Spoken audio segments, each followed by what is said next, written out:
اعوذ باللہ من الشیطان الرجیم بسم اللہ الرحمن الرحیم۔ الحرمین پبلشرز کراچی پاکستان کی شائع کردہ تفسیر پرعام، جس کے مؤلف سید ذوالفقار علی زیدی صاحب ہیں، آپ کی سماعتوں کے لیے ہدیہ کی جا رہی ہے۔ سورہ قدر کے مکی اور مدنی ہونے میں اختلاف ہے۔ زیادہ احتمال یہ ہے کہ یہ سورہ مکی ہے۔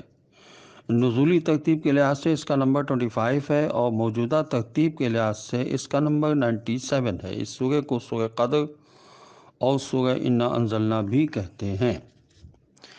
فضائل و خواص سورہ کے بارے میں اس تفسیر میں کافی روایات نقل کی گئی ہیں، لیکن وقت کو بچانے کے لیے حضور اکرم صلی اللہ علیہ وسلم کی صرف ایک روایت پیش کر رہا ہوں جو اس میں لکھی ہے، اور وہ مستدرک الوسائل کے حوالے سے لکھی ہے کہ جو شخص سورہ قدر کی تلاوت کرے گا تو اس شخص کو ماہ رمضان میں روزہ رکھنے اور شب قدر میں جاگ کر عبادت کرنے کا ثواب ملے گا۔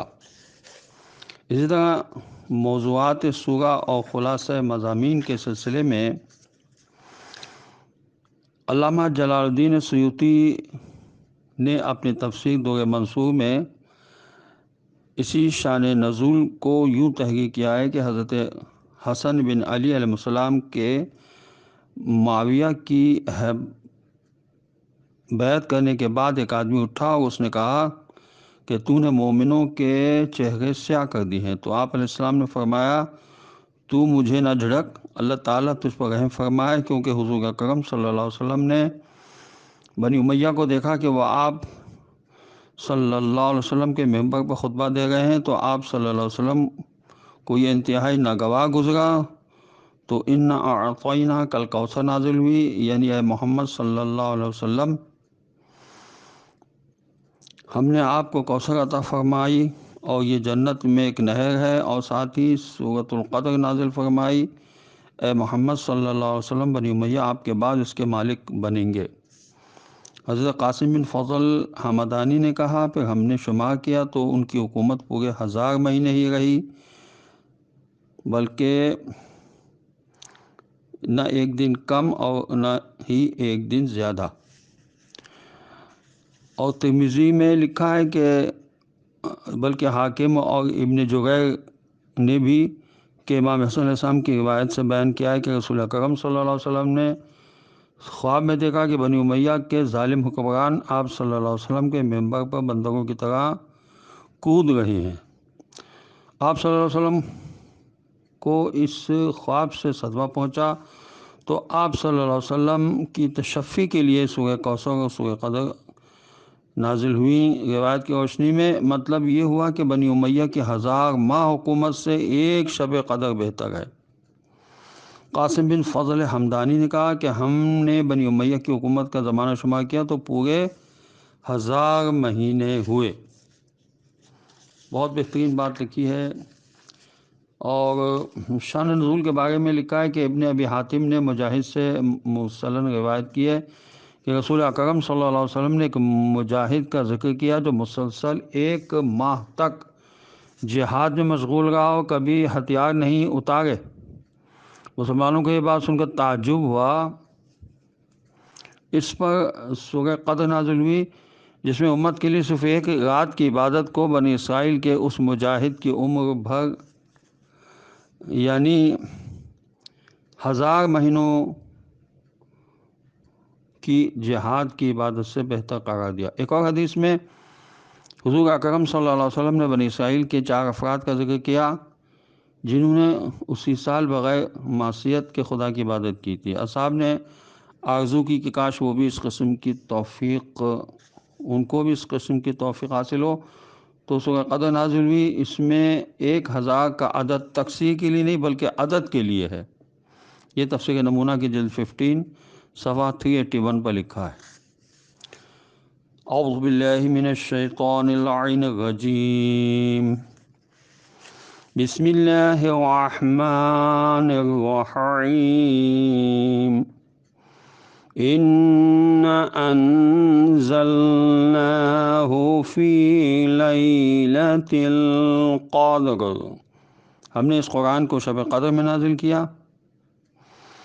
وَمَا أَدْرَاكَ مَا لَيْلَةُ الْقَدْرِ، اور آپ کیا جانے شب قدر کیا ہے؟ لَيْلَةُ الْقَدْرِ خَيْرٌ مِّنْ أَلْفِ شَهْرٍ، شب قدر 1000 مہینوں سے بہتر ہے۔ تنزل الملائکۃ والروح فیہا بإذن ربہم من کل امر سلام، فرشتے وہ اس شب میں اپنے رب کے اذن سے تمام تعیین شدہ احکامات لے کر نازل ہوتے ہیں۔ ہی حتی مطلع الفجر، یہ رات طلوع فجر تک سلامتی ہی سلامتی ہے۔ ان آیات میں جو الفاظ استعمال ہوئے ان کے معنی جو تفسیر میں لکھے ہیں وہ میں پڑھ رہا ہوں۔ انا یقیناً ہم نے انزلناہ اسے قرآن کو نازل کیا فی میں لیلۃ القدر، قدر والی رات، وما ادراک اور آپ کیا جانے ما لیلۃ القدر، قدر والی رات کیا ہے۔ لیلۃ القدر قدر والی رات خیر بہترین ہے، من سے الفن 1000 شہر مہینے، تنزل نازل ہوئے، الملائکہ فرشتے و روح باذن اجازت سے، ربہم اپنے پروردگار کی، من کل تمام سے، امر احکامات، سلام سلامتی ہے، ہیا یہ رات، حتی یہاں تک، مطلع الفجر فجر کے طلوع ہو جانے تک۔ پھر اس کے بعد آیات الگ الگ دے کر اور اس کا ترجمہ لکھا گیا ہے۔ بسم اللہ الرحمن الرحیم، انا انزلناہ فی لیلۃ القدر، بے شک ہم نے اسے قرآن کو شب قدر میں نازل کیا۔ قرآن کریم کی 4 صورتیں ایسی ہیں جو لفظ انا سے شروع ہوتی ہیں، سورہ فتح، سورہ نوح، سورہ کوثر اور سورہ قدر۔ انا فتحنا لک فتحا مبینا، یہ سورہ فتح شروع ہوئی۔ انا ارسلنا نوحا الی قومہ، سورہ نوح اس طرح سے شروع ہوئی۔ انا اعطیناک الکوثر، سورہ کوثر اس طرح سے شروع ہوئی۔ اور انا انزلناہ فی لیلۃ القدر، یہ سورہ مبارکہ ان صورتوں میں سے ایک ہیں جن کی ہر آیت حرف را پر ختم ہوتی ہے، جیسے سورہ قمر، سورہ عصر، سورہ کوثر اور سورہ قدر۔ قرآن میں نازل کرنے کے لیے 2 الفاظ استعمال ہوتے ہیں، ایک انزال اور دوسرا لفظ تنزیل، جیسے کہ قرآن میں ارشاد ہوا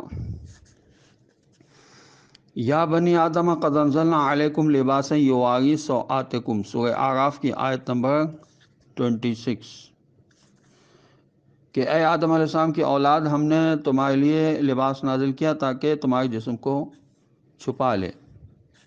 اور سورہ بنی اسرائیل کی آیت نمبر 82 میں ارشاد ہوا وَنُنَزِّلُ مِنَ الْقُرْآنِ مَا هُوَ شِفَاءٌ وَرَحْمَةٌ لِّلْمُؤْمِنِينَ، اور ہم قرآن نازل کرتے ہیں جو مومنین کے لیے شفا اور رحمت ہے۔ نزول اور نازل کے معنی یہ ہیں کہ کسی چیز کو جو بلند جگہ پر تھی اسے نیچے اتارا جائے، چاہے یہ چیز جسمانی ہو یا معنوی ہو، مگر انزال کے معنی یہ ہیں کہ کسی چیز کو ایک ہی دفعہ میں نازل کیا جائے یا اتارا جائے۔ اس سورہ مبارکہ میں باب افعال استعمال ہوا ہے جو یہ معنی دیتا ہے کہ یہ چیز ایک ہی دفعہ میں اتاری ہے، جبکہ تنزیل تدریجی طور پر نازل کرنا ہے جو باب تفعیل میں ہے۔ اس سے پتہ چلتا ہے کہ قرآن ایک دفعہ میں نازل ہوا، پھر اس کے بعد تدریجی طور پر ضرورت کے مطابق نازل ہوتا رہا، یعنی شب قدر میں کامل و مکمل قرآن نازل ہوا اور ایک ہی دفعہ میں نازل ہوا، اور قلب پیغمبر اکرم صلی اللہ علیہ وآلہ وسلم پر نازل ہوا، یا بیت المعمور پر، یا لوح محفوظ سے نیچے آسمان پر۔ بعض مفسرین نے یہ بھی لکھا ہے کہ نزول قرآن کی ابتدا ماہ رمضان میں ہوئی تھی،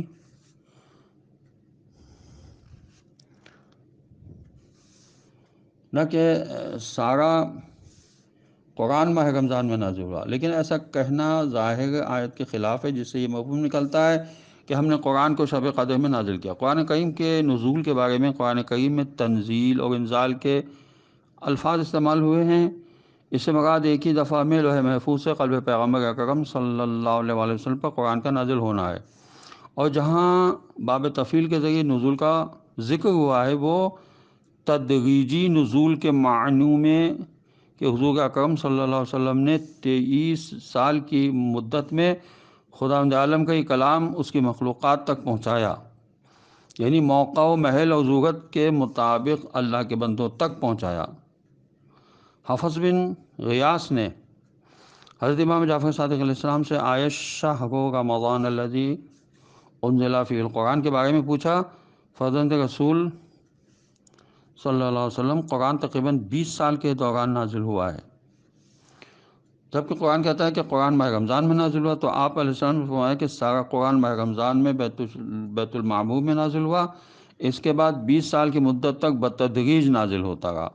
پھر فرمایا حضور اکرم صلی اللہ علیہ وسلم نے فرمایا کہ صحف ابراہیم شب اول ماہ رمضان میں نازل ہوئی، اور توریت ماہ رمضان کی 6ٹھی رات میں نازل ہوئی، انجیل ماہ رمضان کی 13ویں رات کو نازل ہوئی، جبکہ زبور ماہ رمضان کی 18ویں رات کو نازل ہوئی، اور قرآن مجید ماہ رمضان کی 23ویں رات کو نازل ہوا۔ یہ اصول کافی کی جلد 6 میں لکھا ہے۔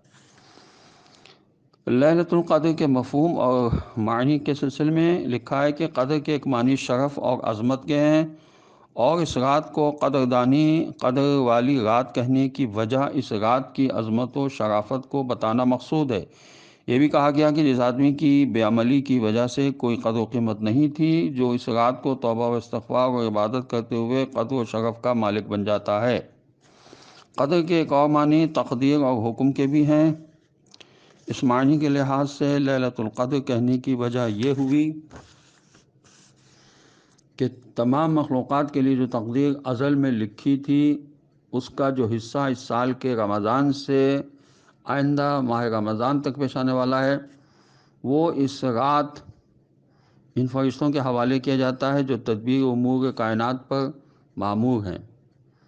اس میں اگر انسان کی موت و حیات، بارش، رزق وغیرہ کی مقررہ مقدار فرشتوں کو لکھوائی جاتی ہے۔ اگر کسی کی قسمت میں حج کرنا مقرر ہے تو وہ بھی لکھوا دیا جاتا ہے۔ ایک معنی یہ بھی ہے کہ جو شخص اس رات بیدار ہو کر قدر و منزلت کا حامل بن جاتا ہے، اور ایک معنی یہ ہیں بتائے گئے ہیں کہ اس رات فرشتے اتنے زیادہ نازل ہوتے ہیں کہ زمین ان پر تنگ ہو جاتی ہے، کیونکہ قرآن میں قدر کا لفظ تنگ ہونے کے معنوں میں استعمال ہوا ہے، جیسے سورہ فجر کی آیت نمبر 16 میں ارشاد ہوا وَأَمَّا إِذَا مَبْتَلَاهُ فَقَدَرَ عَلَيْهِ رِزْقَهُ، جب ہم رزق کو تنگ کر کے آزماتے ہیں تو لیلۃ القدر کے معنی میں ان تمام معنوں کا جمع ہونا بھی کوئی معنی نہیں ہے۔ شب قدر کو سورہ مبارکہ دخان میں لیلۃ مبارکہ بھی کہا گیا ہے، اِنَّا أَنزَلْنَاهُ فِي لَيْلَةٍ مُبَارَكَةٍ اِنَّا كُنَّا مُنذِرِينَ۔ تمام علماء مفسرین کا اس پر اتفاق ہے کہ لیلۃ مبارکہ سے مراد شب قدر ہی ہے۔ شب قدر کی سب سے بڑی عظمت یہ ہے کہ اس رات کو قرآن نازل ہوا ہے۔ قرآن کریم کی آیت سے معلوم ہوتا ہے کہ قرآن ماہ مبارک رمضان میں نازل ہوا ہے، شہر رمضان الذی انزل فیہ القرآن، جیسا کہ سورہ بقرہ کی آیت نمبر 185 میں یہ موجود ہے۔ پس معلوم ہوتا ہے کہ سارا قرآن اسی ماہ مبارک میں نازل ہوا ہے، اور سورہ قدر کی پہلی آیت میں ارشاد ہوا اِنَّا أَنزَلْنَاهُ فِي لَيْلَةِ الْقَدْرِ، ہم نے اس سے یعنی قرآن کو لیلۃ القدر میں نازل کیا ہے۔ وَمَا أَدْرَاكَ مَا لَيْلَةُ الْقَدْرِ، تمہیں کیا معلوم کہ شب قدر کیا ہے، یعنی اس کی عظمت و فضیلت عقل کی رسائی سے بڑھ کر ہے۔ اس کے بعد لیلۃ القدر کے فضائل کا ذکر ہوا ہے۔ لیلۃ القدر خیر من الف شہر، 1000 مہینے کی عبادت کرنے کا ثواب جس قدر ہوتا ہے، اس ایک رات میں عبادت کرنے کا ثواب اس سے کہیں زیادہ ہوتا ہے، اور اس کا ثواب کتنا ہے اس کا علم صرف اللہ کی ذات کو ہے۔ شب قدر کی ایک اور فضیلت بیان ہوئی ہے تنزل الملائکۃ والروح فیہا بإذن ربہم، یہ ایسی بابرکت رات ہے جس میں فرشتے اور روح اپنے پروردگار کی اجازت سے نازل ہوتے رہتے ہیں، یعنی آسمان سے زمین پر آتے رہتے ہیں۔ 1000 مہینوں سے افضل ہونے کا بیان شاید اس لیے بھی ہوا ہے کہ عربی اعداد کا انتہائی عدد 1000 ہے، مطلب یہ ہوا کہ حساب کا جو آخری عدد ہے اس کی فضیلت اس سے بھی زیادہ ہے، جس کا علم صرف اللہ تعالیٰ کو ہے۔ یہاں پر شہر یعنی مہینے کہا گیا ہے، سال نہیں کہا گیا، کیونکہ مہینے کا تعلق چاند سے ہوتا ہے اور چاند کا تعلق رات سے ہے۔ جس طرح چاند کی تجلی ظلمت شب میں ظہور کر کے اسے روشن کرتی ہے، اسی طرح اس رات کی عبادت عابدوں کے قلوب کو منور کرتی ہے۔ ایک فضیلت شب قدر کی یہ بیان ہوئی ہے کہ اس رات فرشتے اور روح اپنے پروردگار کی اجازت سے نازل ہوتے ہیں۔ بعض مفسرین کا بیان ہے کہ تمام فرشتے ایک کے بعد ایک مومنوں سے ملنے اور ان کی عبادت کی حالت دیکھنے کے لیے آتے ہیں، جبکہ بعض علماء کا کہنا ہے کہ تمام فرشتے نہیں آتے، بلکہ فرشتوں کا ایک خاص گروہ آتا ہے جن سے جبرائیل امین علیہ السلام کا خاص تعلق ہے۔ پھر یہ فرشتے عالم بالا جا کر دوسرے فرشتوں کو نام لے کر تمام مومنوں کی عبادت کے احوال سے مطلع کرتے ہیں، جسے سن کر وہ فرشتے بھی ان مومنوں کے لیے دعا اور استغفار کرتے ہیں۔ صرف فرشتے ہی نہیں بلکہ روح بھی نازل ہوتے رہتے ہیں۔ روح کے معنی میں مفسرین کے مختلف اقوال ہیں۔ تفسیر عامہ کے مطابق مندرجہ الاقوال ہیں، روح سے مراد روح القدس یعنی حضرت جبرائیل علیہ السلام ہے۔ بعض مفسرین کا خیال ہے کہ روح سے مراد ایک بہت بڑا فرشتہ ہے جس کے سامنے تمام زمین آسمان ایک لقمے کے برابر ہے۔ اس سے مراد کچھ کہتے ہیں کہ فرشتوں کی ایک جماعت ہے جو دوسرے فرشتوں کو بھی صرف شب قدر میں نظر آتے ہیں۔ اللہ کی ایک مخلوق، یعنی یہ بھی لکھا ہے مفسرین نے کہ اللہ کی ایک مخصوص مخلوق ہے جو کھاتی پیتی ہے، جو نہ فرشتے ہیں اور نہ انسان۔ روح سے مراد یہ بھی ہے کہ حضرت عیسیٰ علیہ السلام روح اللہ ہیں جو امت محمدیہ صلی اللہ علیہ وسلم کے کمالات کو دیکھنے کے لیے دوسرے فرشتوں کے ساتھ اترتے ہیں۔ یہ اللہ تعالیٰ کی رحمت خاصہ ہے، یعنی جب اس رات فرشتے اترتے ہیں تو خدا کی اس رحمت خاصہ کا نزول بھی ہوتا ہے۔ روح ایک خاص فرشتہ ہے، یہ بھی مفسرین نے لکھا ہے، جس کا نام روح القدس ہے۔ انسانی کمالات و روحانیت میں انہیں خاص دخل ہے، گویا وہ روحانی معلم ہیں۔ یہ روح حضرت عیسیٰ علیہ السلام کے حواریوں پر صرف ایک دفعہ نازل ہوا تھا، جس کی برکت سے 2 مختلف زبانیں بولنے لگے تھے، مگر امت محمدیہ صلی اللہ علیہ وسلم کے صلحاء کے پاس وہ ہر برس آتے ہیں۔ وہ جن کے پاس آتے ہیں ان کے دل میں رقت پیدا ہونے لگتی ہے، آنکھوں میں آنسو بھر آتے ہیں اور بدن کے رونگٹے کھڑے ہو جاتے ہیں۔ یہ بھی لکھا ہے کہ روح سے مراد مومنوں کی روحیں ہیں جو اجسام سے جدا ہو کر فرشتوں سے جا ملتی ہیں۔ وہ بھی اپنے بھائیوں سے ملنے اور ان کے احوال کا مشاہدہ کرنے کے لیے اس عالم سفلی میں سیر کرنے آتی ہیں، لیکن اس قول سے نصرانیت کی بو آتی ہے، کیونکہ نصارہ کا یہ عقیدہ ہے کہ مومنوں کی روحیں فرشتوں سے جا ملتی ہیں۔ روح کے بارے میں علماء امامیہ اور مفسرین یوں فرماتے ہیں کہ روح کیا ہے، یعنی بعض نے تو یہ کہا ہے کہ اس سے مراد جبرائیل امین علیہ السلام ہے، جسے روح الامین بھی کہا جاتا ہے، اور بعض نے سورہ شورى کی آیت نمبر 52 کی بنا پر وحی کے معنوں میں تفسیر کیا ہے، جیسا کہ ارشاد ہوتا ہے کہ وَكَذَلِكَ أَوْحَيْنَا إِلَيْكَ رُوحًا مِّنْ أَمْرِنَا، جیسے کہ ہم نے پہلے انبیاء پر وحی کی تھی، اسی طرح آپ پر بھی اپنے فرمان سے وحی کی ہے۔ اس بنا پر آیت کا مفہوم یہ ہوگا کہ فرشتے وحی الہی کے ساتھ مقدرات کے تعیین کے سلسلے میں اس رات میں نازل ہوتے ہیں۔ یہاں ایک تیسری تفسیر بھی ہے جو سب سے زیادہ قریب نظر آتی ہے، اور وہ یہ ہے کہ روح ایک بہت بڑی مخلوق ہے جو فرشتوں سے مافوق ہے، جیسا کہ ایک حدیث میں حضرت امام جعفر صادق علیہ السلام سے روایت ہے کہ شخص نے آپ علیہ السلام سے سوال کیا کیا روح وہی جبرائیل علیہ السلام ہے؟ تو آپ نے فرمایا جبرائیل فرشتوں میں سے ہیں اور روح فرشتوں سے بڑھ کر ہے، اور خداوند عالم نے ارشاد فرمایا فرشتے اور روح نازل ہوتے ہیں۔ یہ دونوں آپس میں مختلف ہیں۔ لفظ روح کے لیے دوسری تفاسیر میں بھی کچھ ذکر ہوا ہے، لیکن اس کی کوئی دلیل نہیں ہے۔ اب شب قدر مخفی کیوں ہے؟ ایک سوال پیدا ہوتا ہے۔ تفسیر نمونہ کی جلد 15 میں یہ سوال اٹھایا گیا ہے، تو بہت سے علماء کا نظریہ یہ ہے کہ سال بھر کی راتوں یا ماہ مبارک رمضان کی راتوں میں شب قدر کا مخفی ہونا اس بنا پر ہے کہ لوگ ان سب راتوں کو اہمیت دیں، جیسا کہ خداوند عالم نے اپنی غذا اور خوشنودی کو مختلف قسم کی عبادتوں میں پنہا کر رکھا ہے تاکہ لوگ سب کا احترام کریں اور دعاؤں کی قبولیت کو مختلف دعاؤں میں مخفی کر رکھا ہے تاکہ لوگ دعاؤں کی طرف رخ کریں۔ اسم اعظم کو اپنے اسماء میں مخفی کر رکھا ہے تاکہ لوگ تمام اسماء کو بزرگ اور عظیم سمجھیں، اور موت کے وقت کو پنہا رکھا ہے تاکہ لوگ ہر حالت میں آمادہ رہیں، اور یہ فلسفہ مناسب نظر آتا ہے۔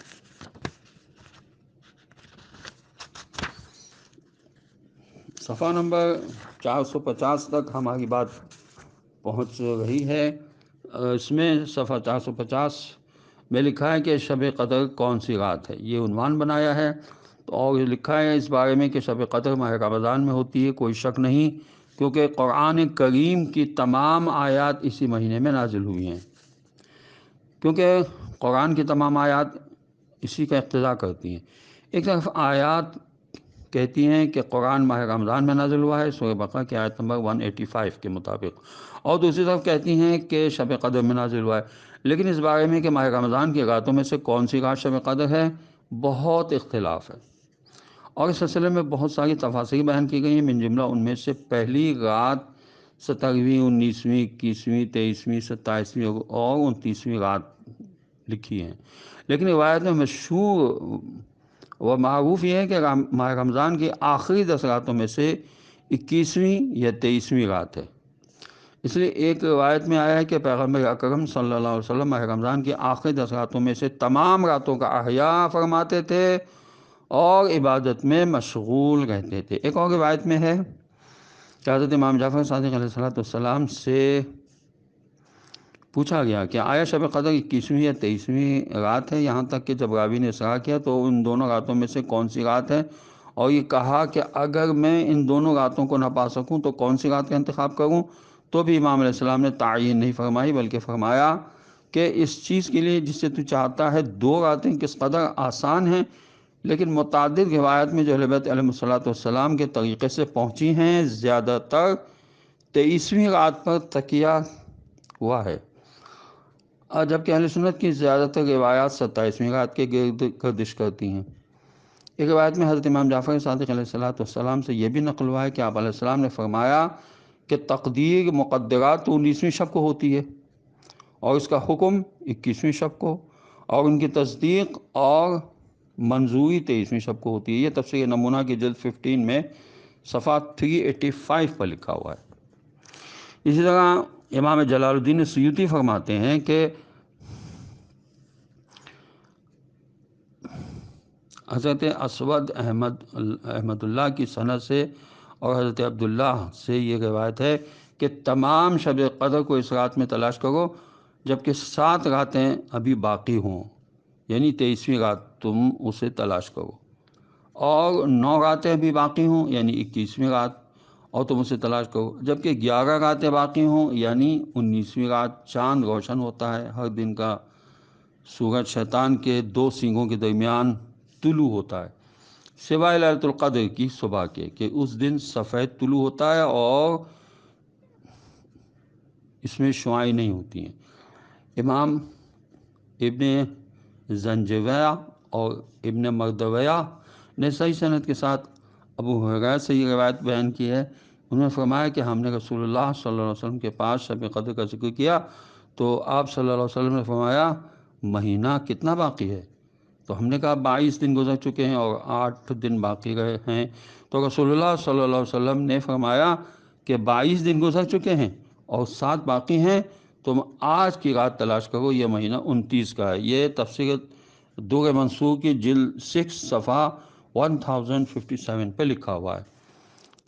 تفسیر نمونہ میں اس کا جواب کہ شب قدر مخفی کیوں ہے، یہ لکھا ہے کہ بہت سے علماء کا نظریہ یہ ہے کہ سال بھر کی راتوں میں یا ماہ رمضان کی راتوں میں شب قدر کا مخفی ہونا اس بنا پر ہے کہ لوگ ان سب راتوں کو اہمیت دیں، جیسا کہ خداوند عالم نے اپنی غذا و خوشنودی کو مختلف قسم کی عبادتوں میں پنہا کر رکھا ہے تاکہ لوگ سب عبادتوں اور اطاعتوں کی طرف رخ کریں، اور اپنے غضب کو معاصی کے درمیان پنہا کر رکھا ہے تاکہ لوگ سب گناہوں سے پرہیز کریں اور دوستوں کو اولیاء یعنی لوگوں کے درمیان مخفی کر رکھا ہے تاکہ لوگ سب کا احترام کریں اور دعاؤں کی طرف رخ کریں۔ اسم اعظم کو اپنے اسما میں مخفی کر رکھا ہے تاکہ لوگ تمام اسما کو عظیم اور بزرگ سمجھیں، اور موت کے وقت کو مخفی رکھا ہے تاکہ لوگ ہر وقت اس کے لیے آمادہ و تیار ہیں، اور یہ فلسفہ زیادہ مناسب نظر آتا ہے۔ یہ میں نے بتایا کہ تفسیر نمونہ کے جلد 15 صفحہ 385 پر لکھا ہے، اور شاید اس کو یہاں ریپیٹ کیا گیا ہے۔ بہرحال اور بھی تفصیل ہے، اس کو میں چھوڑتے ہوئے اس موضوع کو بیان کر رہا ہوں کہ فرشتے اور روح کس پر نازل ہوتے ہیں۔ تو تفاسیر ائمہ کے مطابق بعض علماء کا یہ کہنا ہے کہ اس رات کو سب فرشتے یکے بعد دیگرے مومنوں سے ملنے اور ان کی عبادت وغیرہ کی حالت کو دیکھنے آتے ہیں، جبکہ بعض علماء کا کہنا ہے کہ سب فرشتے نہیں آتے، بلکہ فرشتوں کا ایک خاص گروہ آتا ہے جن سے حضرت جبرائیل علیہ السلام کا خاص تعلق ہے۔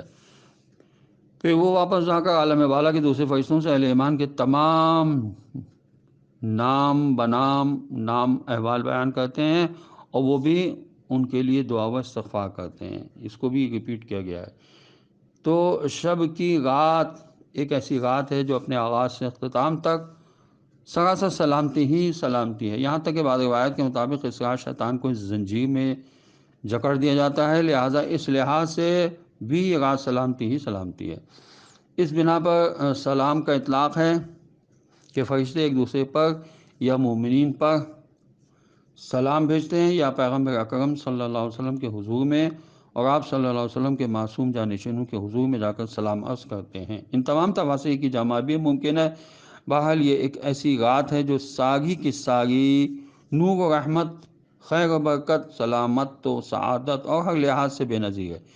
ایک حدیث میں آیا کہ حضرت امام محمد باقر علیہ السلام سے پوچھا گیا کہ کیا آپ جانتے ہیں کہ شب قدر کون سی رات ہے؟ تو آپ علیہ السلام نے فرمایا ہم کیسے نہ جانیں گے جبکہ فرشتے اس رات ہمارے گھر طواف کرتے ہیں۔ یہ تفسیر نمونہ کی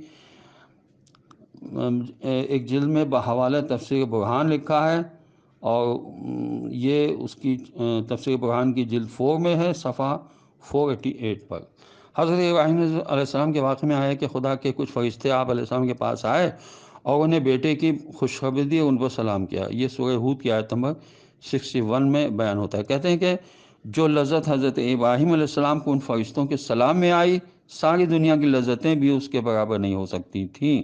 اب غور کیا جائے کہ شب قدر میں فرشتے گروہ در گروہ ہو کر نازل ہو رہے ہوں اور مومنوں کو سلام کرتے ہوں تو ان کے لیے کتنی لذت، برکت اور لطف کی بات ہوگی۔ جب حضرت ابراہیم علیہ السلام کو آتش نمرود میں ڈالا گیا تو فرشتوں نے آ کر آپ کو سلام کیا اور آگ ان پر گلزار بن گئی۔ تو کیا شب قدر میں مومنین پر فرشتوں کے سلام کی برکت سے آتش دوزخ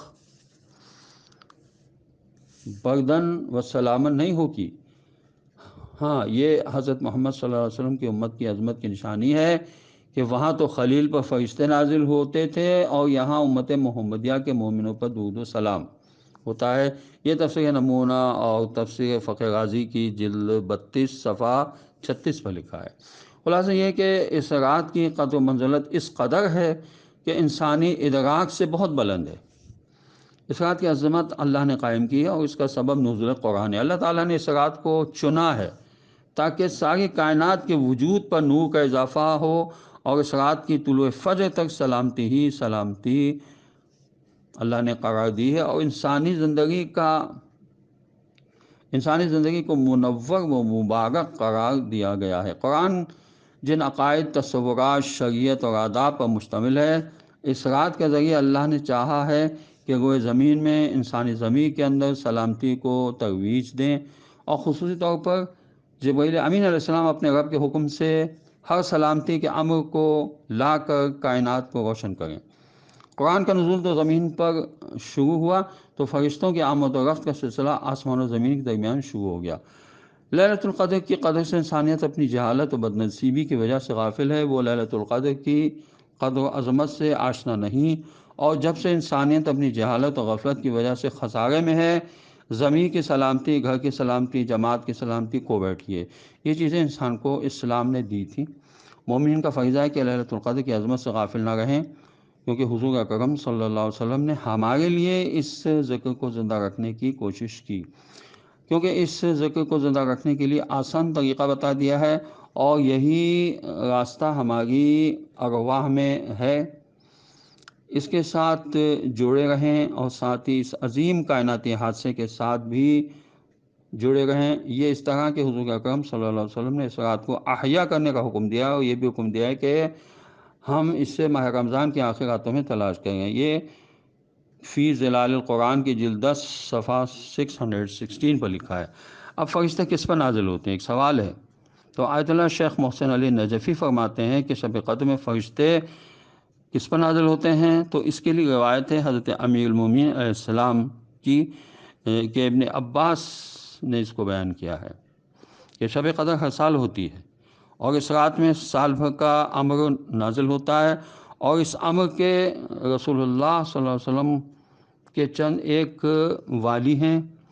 ابن عباس نے کہا کہ وہ کون لوگ ہیں؟ فرمایا وہ میں ہوں اور میرے 11 فرزند، یہ سب ائمہ علیہ السلام اور محدث ہیں۔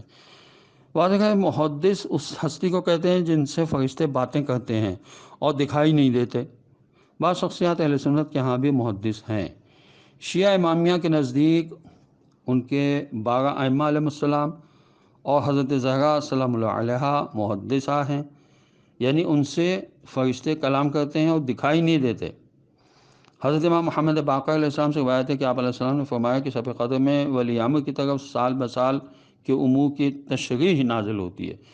مروی ہے کہ حضرت امام محمد باقر علیہ السلام سے سوال ہوا کیا آپ علیہ السلام کو شب قدر کا علم ہو سکتا ہے کہ کون سی رات ہے؟ تو آپ علیہ السلام نے فرمایا اس رات کی پہچان کیسے نہیں ہو سکتی جبکہ فرشتے اس شب ہمارے گرد موجود رہتے ہیں۔ یہ تفسیر کوثر میں جلد 10 پر صفحہ 238 اور 239 پر لکھا ہوا ہے۔ خداوند عالم کی بارگاہ میں ہم سب کو دست بدعا ہونا چاہیے کہ پروردگار ہمیں قرآن پڑھنے سمجھنے کی توفیق عطا فرمائے، اور وارث قرآن حضرت امام زمانہ عجل اللہ تعالیٰ فرج شریف کے ظہور میں تعجیل ہو، اور ہمیں ان کے اعوان و انصار میں خداوند عالم شامل فرمائے۔ السلام علیکم ورحمۃ اللہ وبرکاتہ۔